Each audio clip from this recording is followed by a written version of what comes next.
597। سوال کیا گیا, بڑی گاڑی فارسی کا لفظ استعمال کیا گیا تاکہ لوگ سمجھے ہی نہیں. ایک جگہ پھر بھی دھوکہ کھا گئے. وہ سوال پوچھا جا رہا ہے مولانا رشید احمد گنگوئی صاحب سے, جو علماء دیوبند کے قطب ارشاد ہیں, ولیوں کے ان کے سرتاج ہے.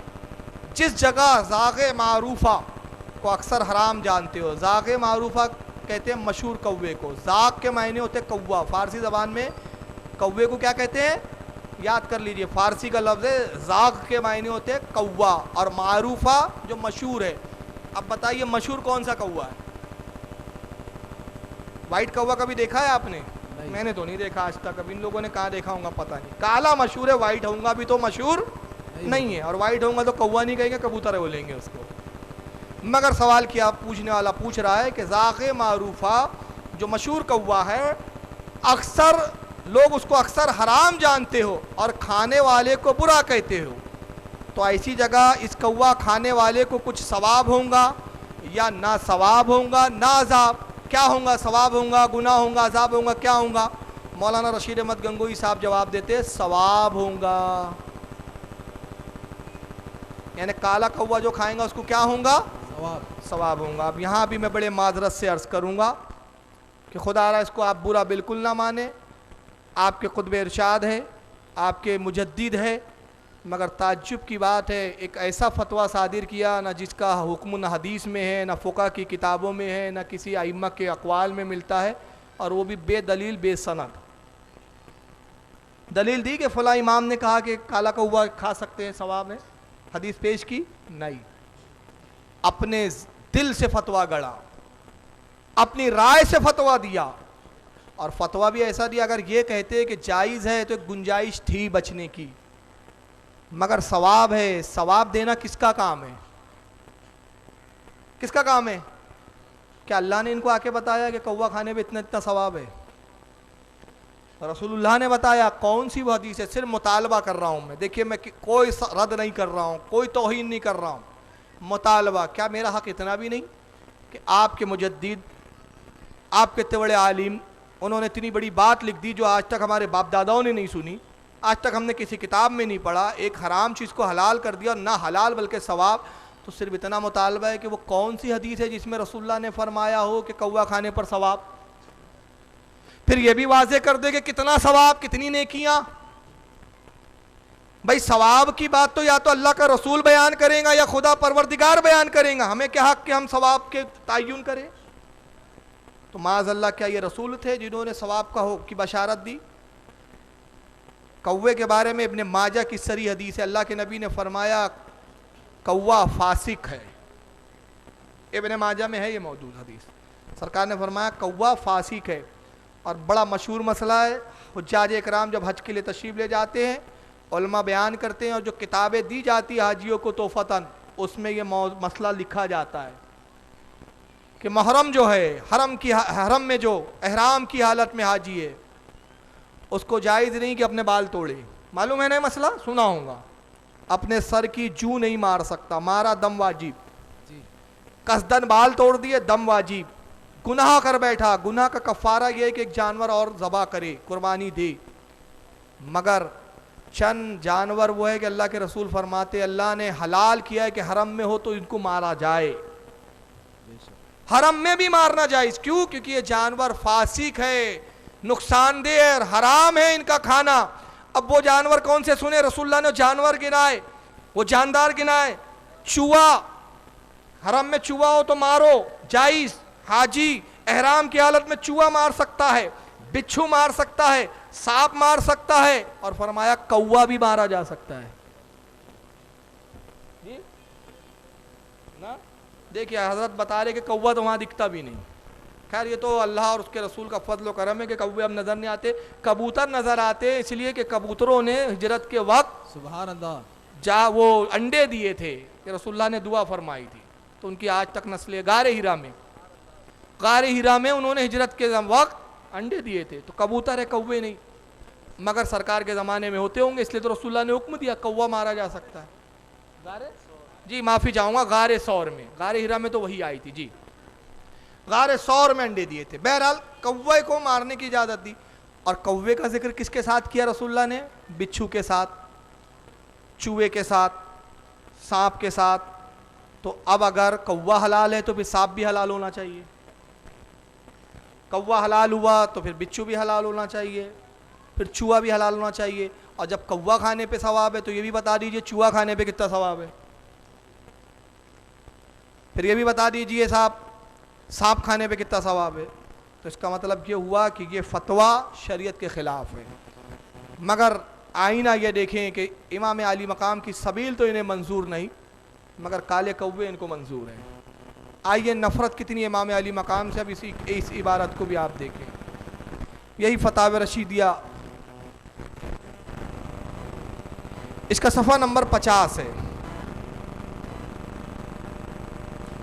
اس میں ایک سوال کیا گیا ہے مولانا رشید احمد گنگوئی سے کہ یزید کہ جس نے حضرت امام حسین علیہ السلام کو شہید کیا، وہ یزید آپ کی رائے شریف میں کافر ہے یا فاسق؟ پوچھنے والے نے کہا کہ یزید نے امام علی مقام کو شہید کروایا یا کیا، وہ کافر ہے یا فاسق؟ مولانا رشید احمد گنگوئی جواب دیتے ہیں کسی مسلمان کو کافر کہنا مناسب نہیں، کسی مسلمان کو کافر کہنا مناسب نہیں. یزید مومن تھا، بسبب قتل کے فاسق ہوا، کفر کا حال دریافت نہیں، کافر کہنا جائز نہیں، وہ عقیدہ قلب پر موقوف ہے. یعنی کہتے ہیں یزید کو کافر نہیں کہہ سکتے، کیوں کہ وہ عقیدہ قلب پر موقوف ہے. اب وہ یزید کے دل میں کفر تھا کہ ایمان تھا وہ تو یزید کو معلوم، ہمیں تو اس کے دل کا حال نہیں معلوم تھا، ہم اس کو کافر نہیں کہہ سکتے. اس کو یاد رکھیں، اس کو یہیں ابھی رہنے دیں. میں یزید کا کیا حکم ہے یہ نہیں بیان کرنا چاہتا، اس لیے کہ ایک بات واضح کر دوں، یزید کے تعلق سے ہمارے علماء میں ضرور اختلاف ہے، مگر اختلاف اس کے مومن ہونے پر نہیں ہے بلکہ کافر ہونے پر ہے. یہ یاد رکھیں. علماء کا ایک گروہ اس کو کافر مانتا ہے، اس پہ لعن طعن جائز قرار دیتا ہے. ائمہ اور علماء کا ایک گروہ اس کو فاسق و فاجر مانتا ہے، مگر مومن کوئی نہیں کہتا اس کو، اس کی تعظیم کا کوئی قائل نہیں، رضی اللہ اور رحمت اللہ علیہ کہنے کا کوئی قائل نہیں. اور امام غزالی کا جو قول پیش کیا جاتا ہے وہ شاذ ہے، اور شاذ قول سند اور دلیل نہیں بنتا. یہ ایک الگ اصطلاحی بحث ہو جائیں گے، ابھی وہ موقع نہیں ہے، وقت کم ہے. آئیے اب ذرا یزید کے بارے میں حدیث میں کیا ہے ذرا سن لے. میں اس تعلق سے میں نے کہا ہم فیصلہ کس کو بنا کروائیں گے، کس سے کروائیں گے؟ رسول اللہ سے. ہم رشید احمد گنگوئی کی نہیں مانیں گے کہ رشید احمد گنگوئی نے کہا کافر بھی نہ کہو، برا بھی نہ کہو، وہ تو عقیدہ دل پر ہے، زبان خاموش رکھو. آئیے رسول اللہ کیا کہتے ہیں. یہ ہے المصنف ابن ابی شیبہ، یہاں ٹیبل پر یہ موجود ہے، آپ کو دکھ رہی ہوں گی، کتابیں رکھیے بلیک والی. یہ امام ابن ابی شیبہ کی حدیث کی کتاب ہے. یہ اب 14 جلدوں میں تخارج کے ساتھ آئی ہے. پہلے یہ کل 6 جلدوں میں آتی تھی، اب 14 ہو گئی ہے. سعودیہ سے چھپی ہے. امام ابن ابی شیبہ امام بخاری امام مسلم کے استاد ہیں، ان کے شیخ ہیں. یہ حدیث کی معتبر کتاب ہے، اور المصنف ابن ابی شیبہ اس وقت لکھی گئی جب امام بخاری کی بخاری موجود نہیں تھی.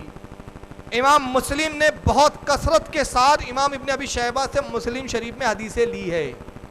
امام بخاری نے بھی ان سے حدیثیں لی کیونکہ امام بخاری مسلم کے استاد ہیں. یہ اپنے المصنف کے اندر حدیث پاک نقل کرتے ہیں.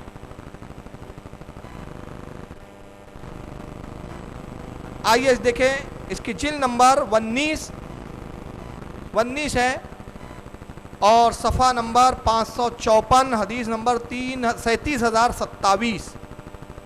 حضرت امام ابن ابی شیبہ سند بیان کرتے ہوئے کہتے ہیں حدثنا حوزہ ابن خلیفہ تھا، کہتے حدیث بیان کی حوزہ ابن خلیفہ نے عن عوفن، وہ روایت کرتے حضرت عوف سے، عن ابی خلدہ، وہ حضرت ابی خلدہ سے روایت کرتے، عن ابی عالیہ، وہ حضرت ابی عالیہ سے روایت کرتے، عن ابی ذرین قال، وہ صحابی رسول حضرت ابو ذر سے یا ابی ذر سے روایت کرتے، قال سمیت رسول اللہ صلی اللہ علیہ وسلم، وہ کہتے اللہ کے نبی صلی اللہ علیہ وسلم نے ارشاد فرمایا. ابی ذر کہتے ہیں کہ اللہ کے نبی نے ارشاد فرمایا اول من یبدل سنتی رجل من بنو امیہ.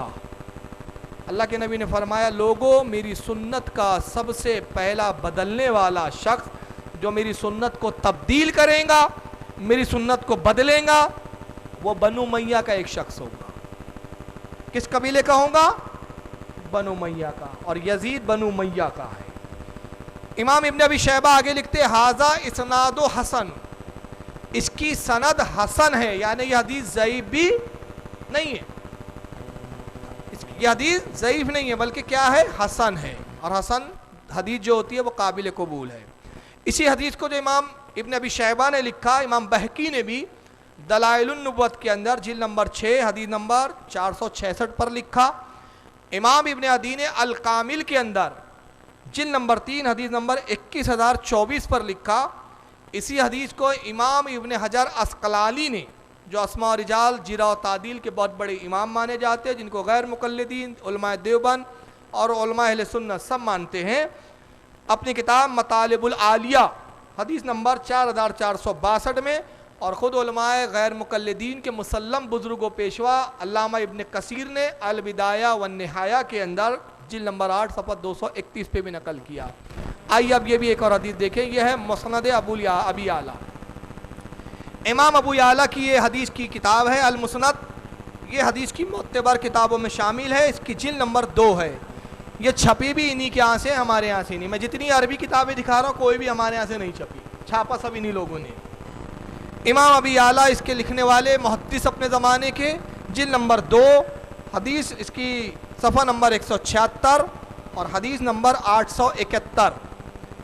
871 بھی حدیث میں وہ نقل کرتے حدثنا الحکم ابن موسیٰ، وہ کہتے حدیث بیان کی حکم ابن موسیٰ نے ہم سے، حدثنا الولید ابن مسلم، اور ان سے حدیث بیان کی، انہوں نے حدیث سنی ولید بن مسلم سے، ان الاوزی، اور وہ امام اوزائی سے روایت کرتے، ان محقیل، اور وہ روایت کرتے حضرت محقیل سے، ان ابی عبادہ رضی اللہ تعالیٰ عنہ قال، اور وہ روایت کرتے ہیں صحابی رسول حضرت عبودہ ابن جرہ، جن کا پورا نام ہے عبودہ ابن جرہ یا ابی عبودہ رضی اللہ تعالیٰ عنہ سے روایت کرتے ہیں، قال قال رسول اللہ صلی اللہ علیہ وسلم، حضرت ابو عبیدہ کہتے ہیں رضی اللہ عنہ کہ اللہ کے رسول صلی اللہ علیہ وسلم نے ارشاد فرمایا، لا یزل امر امتی قائما بالقسط حتی یکون اول من یسلماها رجل من بنو امیہ یقال له یزید۔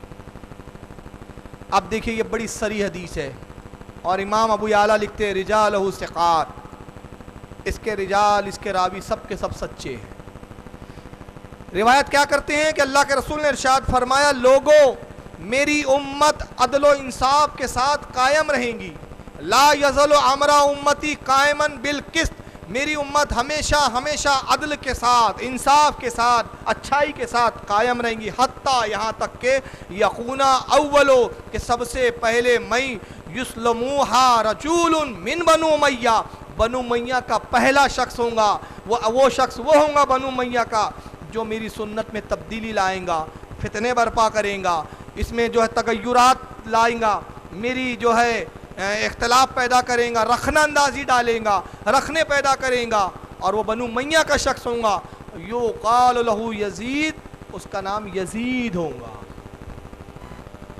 اللہ کے رسول نے نام کے ساتھ یہ حدیث بیان کی۔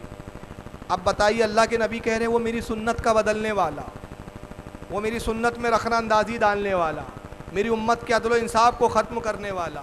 مولانا رشید احمد گنگوہی کے نزدیک اس کو برا کہنا جائز نہیں، تو اب ان کا فتویٰ مانیں کہ رسول کا فتویٰ مانیں؟ اسی حدیث کو اور کن کن لوگوں نے لکھا؟ امام ابن ابی شیبہ کے علاوہ، امام دیلمی کے علاوہ، کیا نام ہے ان کا، امام ابو یعلا سے میں نے بتایا، امام دیلمی نے بھی مسند الفردوس جلد 5 صفحہ 52 پہ لکھا۔ البزار میں امام البزار نے المصنف کے اندر جلد نمبر 1 صفحہ 1619 پر، الصواعق المحرقہ میں امام ابن حجر الحیتمی المکی الشافعی، انہوں نے صفحہ 314 پر، مجمع الزوائد میں امام حیثمی نے جلد نمبر 5 صفحہ 241 پر، امام ابن حجر عسقلانی نے لسان المیزان کے اندر جلد نمبر 8 صفحہ 507 حدیث نمبر 8594، علامہ ابن کثیر نے البدایہ والنہایہ جلد 8 صفحہ 231 پہ لکھا۔ اب ایک ان کے سب کے نزدیک مسلم بزرگ ہے، خاص طور سے علماء دیوبند اور علماء غیر مقلدین ان کو بہت مانتے، یہ ہے شاہ ولی اللہ محدث دہلوی کی کتاب۔